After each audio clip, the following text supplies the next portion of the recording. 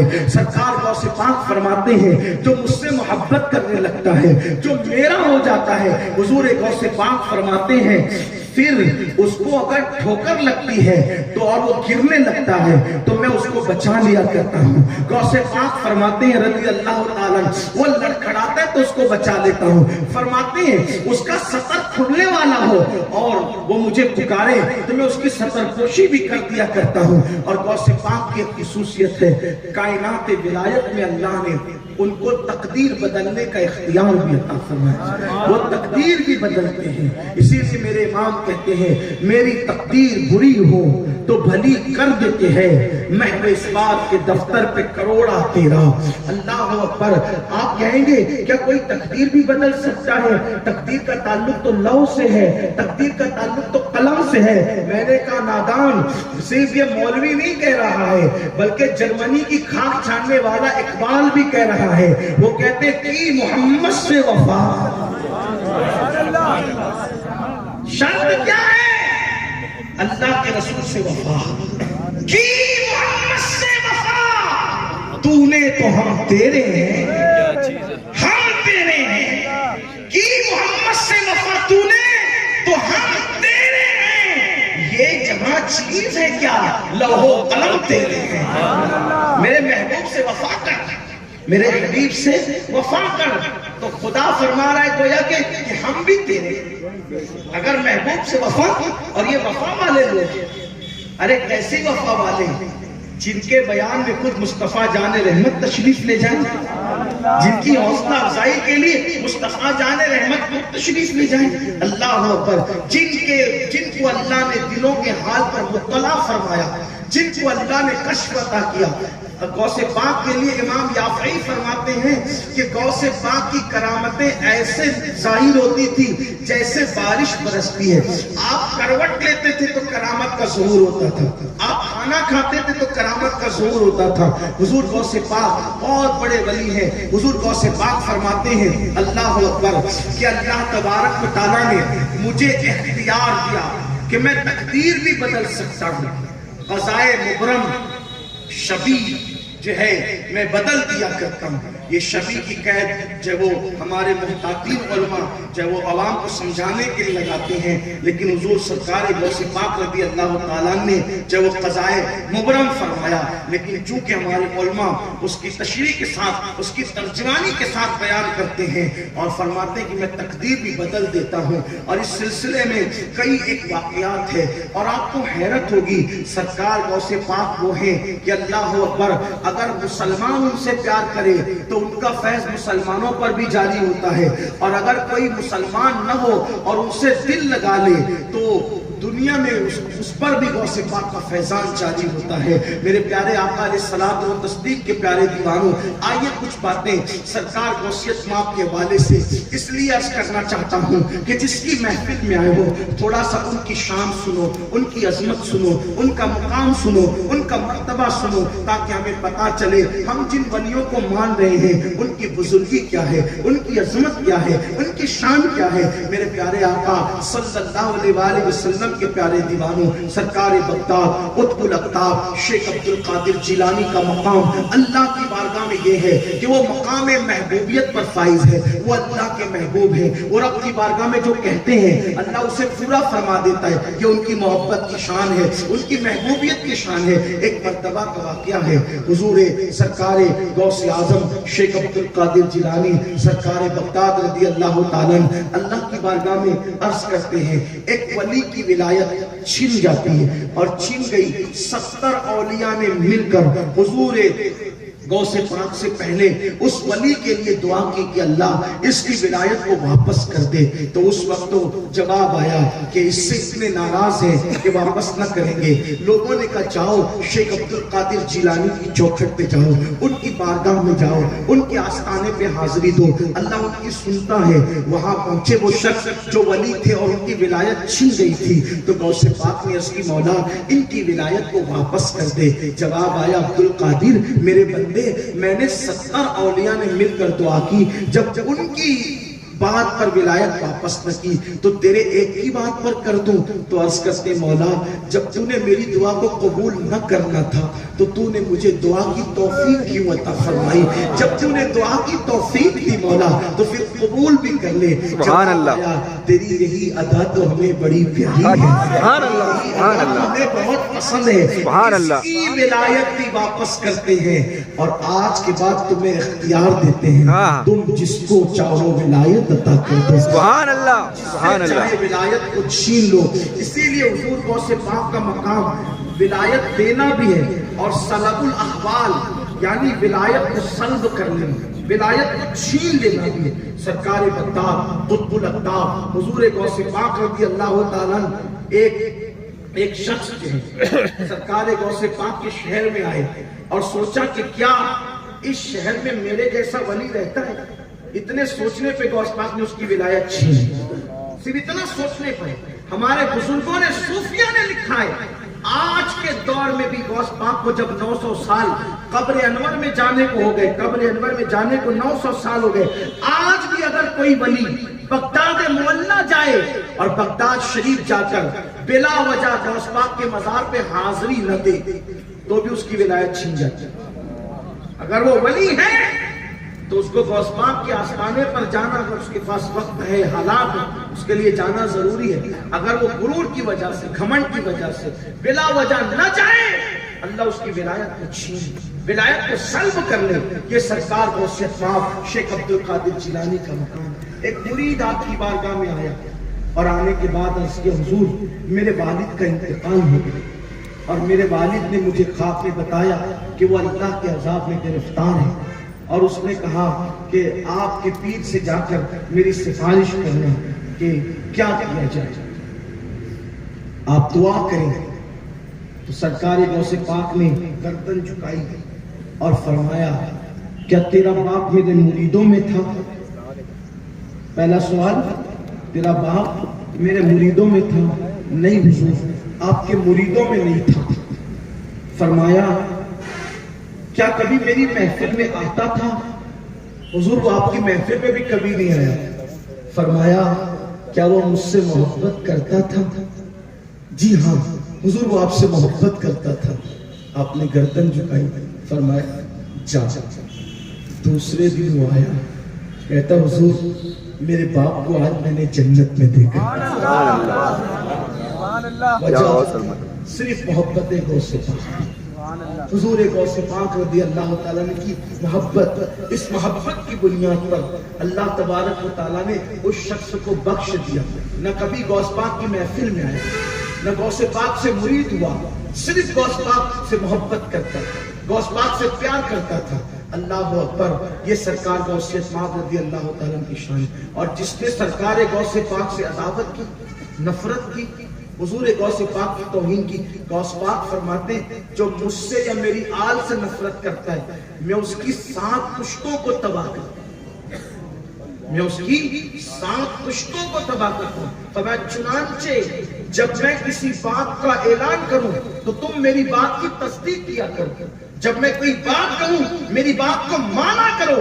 حضور غوث پاک شیخ عبد القادر جیلانی اللہ کے اولیاء میں سے وہ ولی کا نام ہے جن کو اللہ نے مقام محبوبیت پر فائز فرمایا ہے۔ فرماتے ہیں جب میں بھوکا ہوتا ہوں تو وہ مجھے قسم دے کر کہتا ہے عبد القادر تجھے میری قسمیں کھا لے، اور جب میں پیاسا ہوتا ہوں تو مجھے اپنی قسم دے کر کہتا ہے عبد القادر تجھے میری قسمیں پی لے۔ میرے امام کہتے ہیں قسمیں دے دے کے کھلاتا ہے پلاتا ہے تجھے پیارا اللہ تیرا، چاہنے والا تیرا۔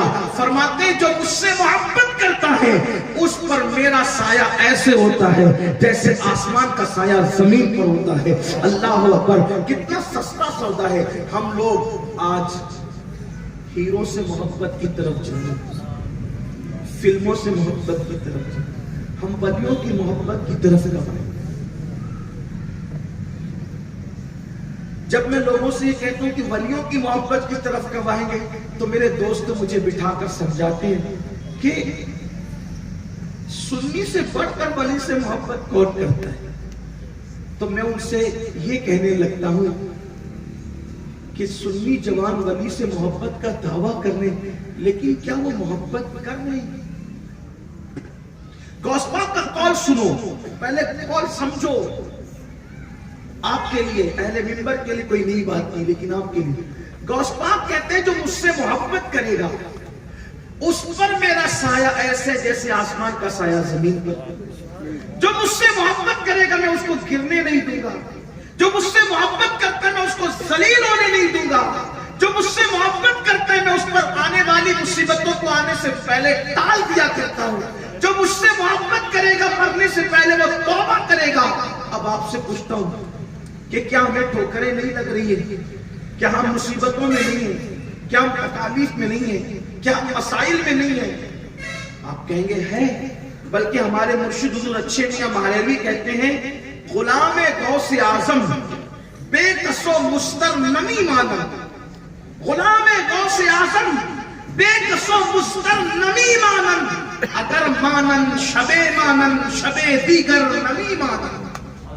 اگر غوث پاک کا جو غلام مرید ہے وہ کبھی پریشان نہیں ہوتا, اور اگر وہ کبھی پریشان ہوگا بھی تو ایک رات کے لیے ہوگا, اس کے بعد کبھی پریشان نہیں ہوگا. اب آپ سے پوچھتا ہوں کیا ہر رات ہماری پریشانیاں نہیں؟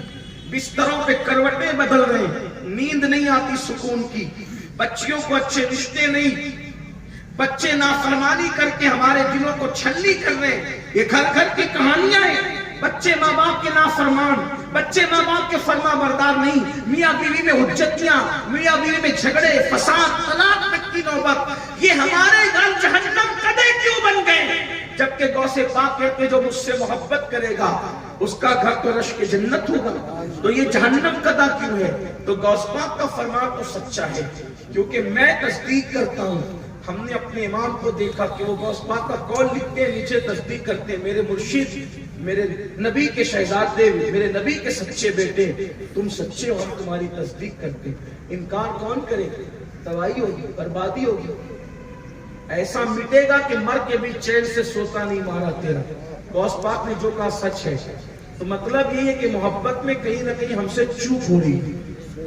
ہم ہیرو سے محبت کر رہے ہیں, ہم فلموں سے محبت کر رہے ہیں, ہم گانوں سے محبت کر رہے ہیں, ہم غزلوں سے محبت کر رہے ہیں, ہم کرکٹروں سے محبت کر رہے ہیں, ہم اولیاء اللہ سے محبت نہیں کر رہے. آپ کہیں گے اگر محبت نہ ہوتی تو غوث پاک کے نام پہ یہاں کیوں آتے؟ بالکل سلام ہے. محبت کا ایک طریقہ ہے. محبت نہ ہوتی تو اجمیر شریف کیوں جاتے؟ محبت نہ ہوتی تو عرس کیوں کرتے؟ محبت نہ ہوتی تو نیازیں کیوں کرتے؟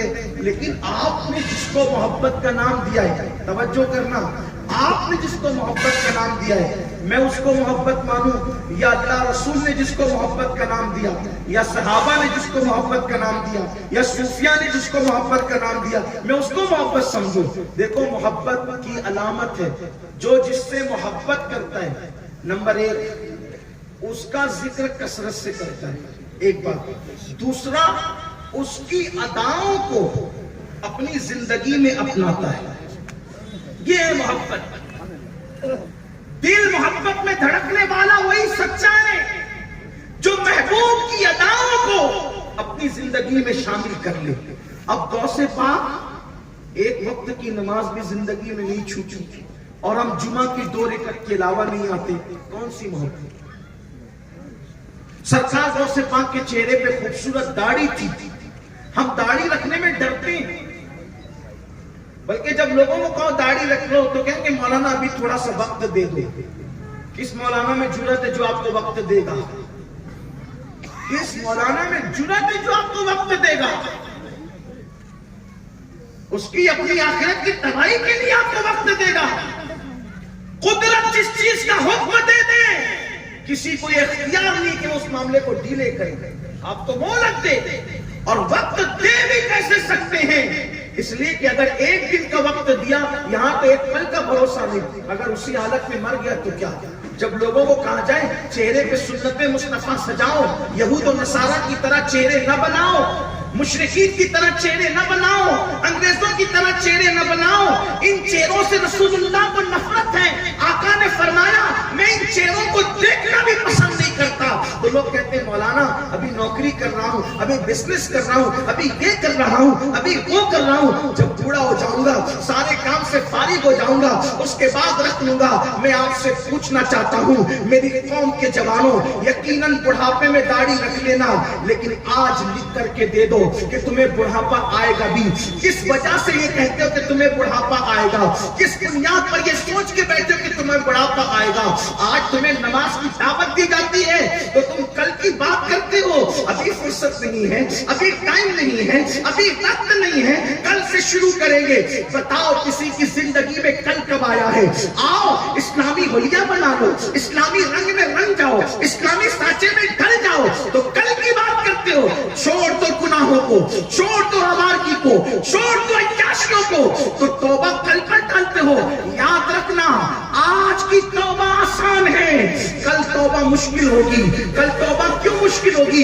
امام المتکلمین علامہ نقی علی خان رحمت اللہ علیہ نے بہت خوبصورت بات کہی ہے. آج ایک گناہ کیا ہے اس لیے دل پر سختی ایک گناہ کی ہے، ایک گناہ کی دل پر سختی ہے، توبہ کرنا آسان ہے.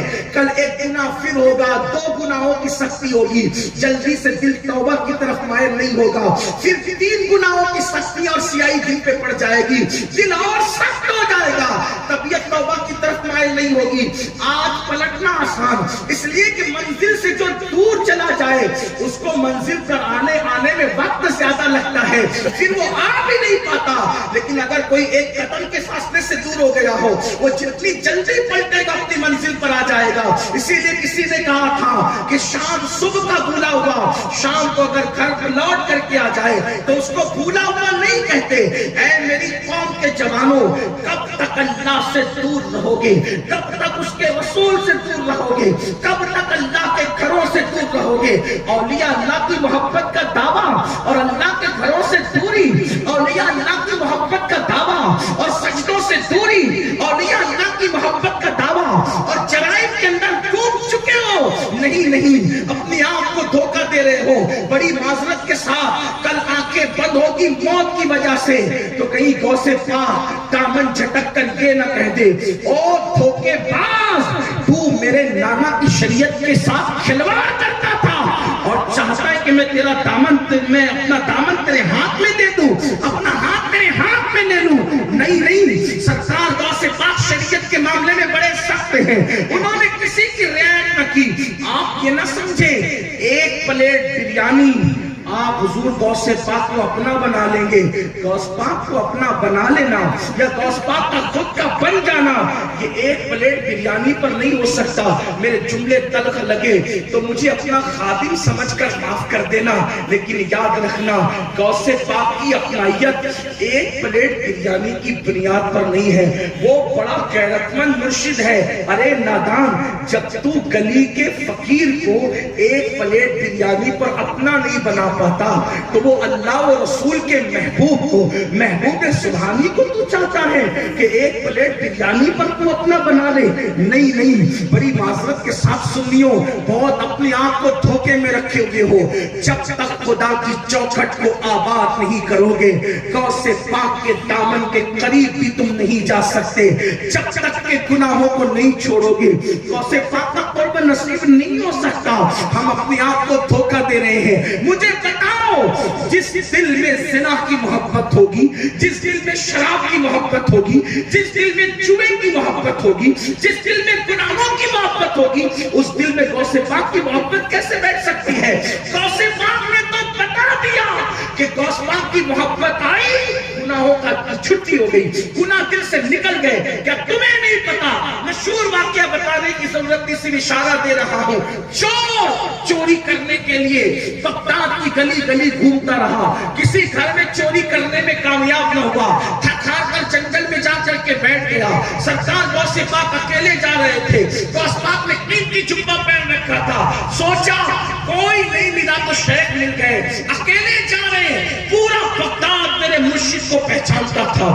غوث پاک کے سکے تھے، غوث پاک کے سکے چلتے تھے، غوث پاک کی عظمتوں کے ترانے گنگنائے جاتے تھے. ولایت کی کائنات میں غوث اعظم ایسے ہیں، شرق سے لے کے غرب تک، شمال سے لے کے جنوب تک ان کی عظمت کے ڈنکے بجتے ہیں. بلکہ یہ کہہ دوں فرش سے لے کے عرش تک میرے گوشت کی دھومیں مچی ہوئی ہے. سرکار غوث پاک کو ہے. وہ چور جانتا تھا غوث پاک کو. جب وہ کامیاب نہیں ہوا پوری رات سوچا شاید اکیلے جا رہے ہیں، اگر جبہ ہی چھین لو تو قیمتی اتنا ہے، دل بھر کا خرچہ تو نکلے گا. پیچھے سے دبے پیر گیا، جبہ پکڑا. غوث پاک نے آسمان کی طرف دیکھ کے کہا مولا لاج رکھ لے. عبد القادر کا دامن پکڑا ہے، لاج رکھ لے. سبحان اللہ بس سبحان اللہ اتنا سبحان اللہ سبحان اللہ. اس نے توبہ کے لیے ہاتھ بڑھا دیا. سبحان اللہ اسی وقت توبہ کی اور قطبیت کا مقام پا سبحان گیا. اللہ. اب میں کیا کہوں آپ کو؟ وہ چوری کی نیت سے دامن پکڑتا ہے اور قطب بن جاتا ہے، حق. اور آپ مرید ہونے کی نیت سے دامن پکڑتے اور نمازی نہیں بن پاتے. اللہ اکبر. کیا ہو رہا ہے؟ حق ہے. اپنا نقصان کر رہے ہو. جن پہ نمازیں فرض نہیں وہ تو نمازوں کی دعوت دینے گھر گھر آ رہے ہیں، اور جن پر نمازیں فرض ہیں ان کی مسجدیں ویران ہیں. لوگ کہتے ہیں سنیوں کی مسجد چھن جاتی ہے. میں کہا کیوں نہ چھنے گی؟ ویران گھر میں تو کتے بھی آ کر کے بیٹھنے لگتے ہیں. جب تم اللہ کے گھر کو ویران کرو گے تو دوسرے نہ آئیں گے قبضہ کرنے. دوسروں کی محنتوں کو اتنا دخل نہیں ہے جتنا سنیوں کی سستی کو دخل ہے. ہم نے عشق کے دعوے کیے، کام کتنا کیا؟ ہم نے عشق کے دعوے کی وقت کتنا نکالا؟ ارے جسے عشق ہوتا ہے اس کو تو محبوب کے سوا کوئی نظر ہی نہیں آتا. وہ تو محبوب کے لیے وقت کیا جان دینے کی بات کرتا ہے. مجھے تکلیف اس بات کی ہے کہ میری سنی جوان پورے ہندوستان میں 80% ہے. اگر یہ قوم نمازی بن گئی تو ہر مسجد میں فجر کا سما ہوگا، لیکن آتے نہیں. کیوں؟ بڑی معذرت کے ساتھ انہیں یہ پتا چل گیا ہے کہ غوث پاک کا دامن پکڑا، اب نماز پڑھو کہ نہیں پڑھو. رمضان شریف میں گٹکا کھاتے دن بھر میں پھرو یا سگریٹ پیو یا حقہ پیو، جنت تو ہماری کنفرم ہے. مگر یاد رکھنا یہ دھوکہ ہے، دھوکہ. جو ایسی بات کرتا ہے ایسی بات کرتا ہے، اس کی باتوں میں اب یہ بات ہو گئی کہ اب وہ شیطان کا کام خود کر رہا ہے. یہ میں نہیں کہہ رہا ہوں، علامہ نقی علی خان نے اپنی کتاب میں لکھا کہ جب قوم غافل ہو جائے تو پھر فضائل کی روایت پڑھنے والا پڑھے تو شیطان کا کام ہی ختم ہو جائے. سلا سو رہے ہیں، فجر میں کوئی سو رہا ہے تو ہماری طرف سے یہ کہا جا رہا ہے کہ اس کو اللہ نے سلایا. واہ، کیا قوم کی چاپلوسی کا تم نے طریقہ نکالا. جس کو رسول اللہ کہے کہ میں اس سے بیزار ہوں، آپ کے اللہ نے سلایا. اللہ کے سلانے والی روایت موجود ہے، مجھے انکار نہیں، لیکن سلایا کس کو اللہ نے، کھلایا کس کو اللہ نے؟ جو روزے سے تھا بھول کے کھایا اس کو اللہ نے کھلایا. جس نے گٹکے کی وجہ سے کبھی روزہ ہی نہیں رکھا اس کو اللہ نے کہا کھلایا رمضان شریف میں. وہ تو اپنی نفسانیت کا شکار ہوا. اور جو فجر کا عادی ہو، فجر کا پابند ہو اور اس نیت کے ساتھ سوئے کہ مجھے فجر میں اٹھ کر وہ نیت سچی ہو، پھر آنکھ نہ کھلے. جب آنکھ کھلے تو بے چین ہو کر فوراً نماز، نیند سے اٹھ کے فوراً نماز پڑھے. اس کے بارے میں میرے نبی نے فرمایا کہ اس کو اللہ نے سنا. جس نے پوری زندگی فجر نہ پڑھی اس کو اللہ نے کہا سنا. اس معنی میں جس معنی میں آپ بیان کر رہے ہیں، ورنہ سارے کام تو اللہ کی خیر ہی و شر من اللہ تعالی، لیکن جس معنی میں آپ بیان کر رہے ہیں اللہ کے رسول فرماتے ہیں اس سے بیزار ہوں. میرے آقا نے یہاں تک فرمایا کہ جس نے جان بوجھ کر ایک وقت کی نماز چھوڑ دی محمد کی ذمے سے وہ باہر ہو گیا. اللہ اکبر. آقا فرما رہے اس کو دل کے کان سے کوئی پوری تقریر یاد رہے نہ یاد رہے یہ ضرور یاد رکھنا. آقا فرماتے وہ محمد کے ذمے سے باہر ہو گیا. قیامت کے دن اس کے ساتھ میرا کوئی وعدہ نہیں ہے. سنیو میں تمہاری منت کرتا ہوں تمہارے پیر پکڑ. اللہ اکبر. اپنے آپ پہ رحم کر لو کیونکہ بے نمازی پن کا وہ عذاب ہے کہ ہمارا جسم اتنی طاقت نہیں رکھتا کہ اس کو برداشت کر سکے. ہمارے جسم میں اتنی قوت نہیں جب اللہ بے نمازیوں کو عذاب دے گا تو وہ عذاب برداشت کر سکے. بس ایک ہی روایت پڑھ کے اپنی بات مکمل کرتا ہوں. اللہ کے رسول علیہ السلام نے خود فرمایا کہ جہنم کے اندر ایک وادی ہے, اس وادی کو وادی لملم کہتے ہیں. اللہ. اور اس میں بچھو ہے. بچھو ہماری قوم اس کو سن کے بھی ہنستی ہے کہ سنیوں کو ڈراتے ہیں, حالانکہ ہر نبی ڈرانے کے لیے ہے. یا ایھا المدثر قم فانذر. مجھے اس پہ بھی حیرت ہے کہ ہم لوگوں کو جنت کیوں بانٹ رہے ہیں. حضرت امام جعفر صادق رضی اللہ تعالیٰ غوث پاک کے ناناؤں میں سے, غریب نواز کے داداؤں میں سے, اہل بیت کے چھٹے امام ہیں. جب لوگوں سے مصافحہ کرتے تھے تو ہاتھ پکڑ لیتے تھے اور فرماتے تھے کہ کہو مجھ سے وعدہ کرتے امام جعفر صادق کہ اگر قیامت میں تیری بخشش ہو گئی تو تو میری سفارش کرنا لگنا. کون امام جعفر؟ امام اعظم ابو حنیفہ فرماتے اگر امام جعفر صادق نہ ہوتے تو نعمان ہلاک ہو گیا ہوتا. جس کی جوتیاں امام اعظم سیدھی کرے وہ امام جعفر صادق. لوگوں کا ہاتھ پکڑ کے کہتے ہیں اگر تیری بخشش ہو گئی تو تم میری سفارش کرنا لگے. کچھ لوگ بے باک ہوتی ہیں, انہوں نے کہا آپ تو سید ہیں, آپ تو نبی کی اولاد ہیں, آپ تو آلے پیغمبر ہیں, آپ کی سفارش ہم کیا کریں. تو وہ رو کے کہتے تھے رونا تو یہی ہے کہ ہم سید ہیں, ہم اپنے نانا کی بارگاہ میں منہ کیا لے جائیں گے, اس سے ڈر لگتا ہے. اتنی اچھی اولاد ہو کر کے ان کی فکر یہ ہے, حالانکہ ان کے دور میں ان سے بڑا متقی کوئی نظر نہیں آتا. جن کی غلامی امام اعظم کرے وہ کیسا امام ہوگا, لیکن وہ کہہ رہے کہ اپنے نانا کو کیا منہ دکھائیں گے. اور ہمارا حال یہ, ہم تو کہتے ہیں کہ قیامت میں جو ہوگا دیکھا جائے. اللہ. امام احمد رضا جیسا شخص کہتا ہے کریم اپنے کرم کا صدقہ لئی میں بے قدر کو نہ شرما. تو اور رضا سے حساب لینا, رضا بھی کوئی اللہ. پھر ایک مقام پہ کہتے صدقہ پیارے کی حیا کا نہ لے مجھ سے حساب, بخش بے پوچھے لجائے کو لجا. جس نے مسجد کی صف میں بھی کبھی الٹا پیر زندگی میں نہیں رکھا, جس امام احمد رضا نے سنتیں تو سنتیں, نوافل تو نوافل, مستحبات پر بھی سختی کے ساتھ عمل کیا, وہ امام احمد رضا اتنے نظم انداز ہیں. اور جن کی زندگی میں فجر کی نماز سالہ سال, عید کے دن بھی جو فجر میں مسجد میں نہیں آتے, اللہ. جمعہ کے دن بھی جو خطبے کے وقت مسجد میں آتے, انہیں غرور ہے کہ ہم جنت میں نہ جائیں گے تو کون جائے. نہیں, اپنے آپ کو دھوکہ مت دو. خدا کی چوکھٹ سے وابستگی کے بغیر اللہ والوں کی چوکھٹ سے وابستگی نہیں ہو سکتی. عہد کرو. تو جو روایت پڑھنے چلا تھا یہ کہ وادی لملم جہنم کے اندر ہے, اور آقا فرماتے کہ وہ اس میں بچھو ہے, اور وہ بچھو اونٹ کی گردن کی طرح موٹے موٹے ہیں, اور ان کی لمبائی 1 مہینے کی مسافت ہے. یعنی 1 مہینے میں گھوڑا تیزی سے جتنا دوڑایا جا سکتا ہے مہینے بھر میں اتنے لمبے وہ بچھو ہیں. اور وہ بے نمازی کو جب ڈسے گا تو 70 سال تک کے زہر اس کے جسم میں گھومتا رہے. میرے جوانوں, یہ کسی خطیب کا, کسی سیاسی لیڈر کا, کسی مقرر کا قول نہیں, یہ سید العالمین فرما رہے ہیں. 70 سال تک وہ زہر گھومے گا جسم میں.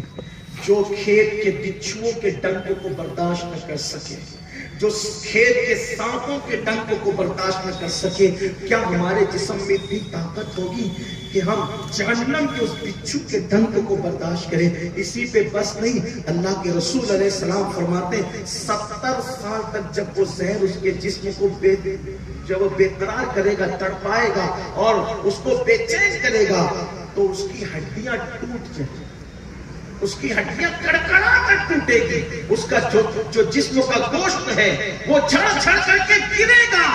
اسی پہ بس نہیں، پھر فرمایا ایک کنواں جہنم کے اندر جس کا نام جب الاحزان ہے، اس کنویں کا نام ہے جب الاحزان، غموں کا کنواں، غموں کا کنواں۔ فرمایا اس میں بچھو رہتا ہے اور وہ بچھو کے 70 منہ ہیں، اس بچھو کے 70 منہ ہے اور ہر منہ میں 70 ڈنک ہے۔ جب وہ بے نمازی کو ڈسے گا تو 1000 سال تک کے زہر اس کے جسم میں جو ہے وہ گھومتا رہے گا، اس کو تڑپاتا رہے گا۔ ایک وقت نماز پڑھنے میں صرف 10 منٹ کا ٹائم لگتا ہے، 10 منٹ کیوں نہیں نکالتے؟ مولانا وقت نہیں ہے، واٹس ایپ کے لیے میرے بھائی وقت، فیس بک کے لیے وقت، یوٹیوب کے لیے وقت، دوستوں کے لیے وقت، بیوی بچوں کے لیے وقت، اپنے اللہ کے لیے وقت کیوں نہیں ہے؟ آج غوث پاک کی اس محفل میں سچی توبہ کر کے یہ عہد کرو، سردی ہو یا گرمی، بارش ہو یا آندھی ہو یا طوفان، جب نماز کا وقت ہوگا تو نماز پڑھیں گے، انشاءاللہ کو آباد کریں گے، انشاءاللہ۔ اور سنیو، مسجد میں نماز پڑھنے کے عادی بنو، جماعت کے ساتھ نماز پڑھنے کے عادی بنو، نماز با جماعت پڑھو۔ کیوں؟ میرے آقا فرماتے ہیں جو جماعت چھوڑنے کا عذاب معلوم کر لے اور اس کے پیر کام نہ کرے تو وہ اپنے وجود کو زمین سے گھسیٹتے ہوئے مسجد میں لائے گا، لیکن پھر بھی وہ جماعت میں شریک ہوگا، کیونکہ جماعت چھوڑنا بھی ایک گناہ ہے۔ اللہ اکبر۔ میرے آقا علیہ السلام کے جو ظاہری آخری ایام تھے، حضور علیہ السلام بظاہر بتقاضۂ بشریت چلتے نہیں تھے، تو حضور 2 صحابہ کے کندھوں پہ ہاتھ رکھ کر زمین سے پیروں کو لگا کر حضور مسجد میں تشریف لاتے تھے اور نماز ادا فرماتے تھے۔ اس حال میں بھی میرے آقا تشریف لائے، بلکہ آپ کو بتاؤں، ارے عشق تو اسی کا نام ہے۔ امام احمد رضا کی زندگی کے آخری ایام تھے، اللہ اکبر۔ آپ نے 2 لوگوں کو بلایا اور کہا کہ مجھے مسجد لے چلو، اور دونوں کے کندھے پہ ہاتھ رکھا اور پیروں کو زمین پہ رگڑاتے ہوئے لے گئے۔ جب پیر زمین پہ رگڑ رہے تھے تو مسکرا رہے تھے۔ کسی نے کہا اتنی تکلیف میں کیوں مسکرا رہے؟ کہا تجھے وہ حدیث یاد نہیں آئی کہ حضور بھی آپ نے آخری ایام میں اسی شان سے مسجد گئے تھے؟ آج احمد رضا خوش ہو رہا ہے کہ میں نے اپنے محبوب کی سنت پر بھی عمل کر لیا ہے۔ میرے آقا عشق، میرے آقا کے غلاموں عشق اس کو کہتے ہیں، محبت اس کو کہتے ہیں۔ اور ہمارا حال تو یہ، ہم اور چیزوں میں بہت آگے بڑھے ہوئے، کردار محبوب کا لینا نہیں چاہتے، محبوب کا انداز لینا نہیں چاہتے، محبوب کی آنکھوں کی ٹھنڈک کی طرف توجہ کرنا نہیں چاہتے۔ اس کی طرف آئیے، پھر اس کی برکتیں دیکھیے۔ مسلمانوں، جس دن اپنی اللہ کی چوکھٹ سے وابستہ ہو جاؤ گے نا، اس دن اپنا ہر مسئلہ حل ہو جائے گا، اس دن اپنے تمام مسائل کا جواب مل جائے گا۔ ایک بار اللہ کی چوکھٹ پکڑ کر تو دیکھو، میرا اللہ بہت شان والا ہے، قادر ہے، قیوم ہے، غفور ہے، رحیم ہے، 70 ماہوں سے زیادہ اپنے بندوں سے پیار کرتا ہے۔ سب کو منانا مشکل ہے، اس کو منانا بہت آسان ہے۔ سب کا پیار حاصل کرنا مشکل ہے، اس کا پیار حاصل کرنا بہت آسان ہے۔ آؤ اس کے گھر کو آباد کرو، اس کی چوکھٹ کو آباد کرو، اس سے اپنا رابطہ بڑھاؤ، کیونکہ وہ فرماتا ہے جو میری طرف چل کر آتا ہے میں اس کی طرف دوڑ کر جاتا ہوں۔ علماء متعدد اس کے بارے میں یوں ترجمانی کرتے ہیں، جو میری طرف چل کر آتا ہے میری رحمتیں اس کی طرف دوڑ کر جاتی ہے۔ آؤ نا اپنے اللہ کے گھر کی طرف دوڑو، اپنے اللہ کے کرم کی طرف استغفار کرو، توبہ کرو۔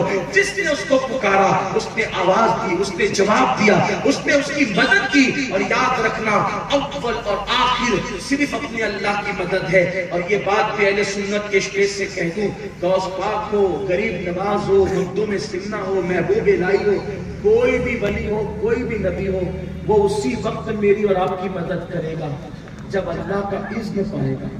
اگر اللہ کا اذن نہیں ہوگا کوئی ہماری مدد نہیں۔ یاد رکھنا، یہ ہمارا اہل سنت کا عقیدہ ہے۔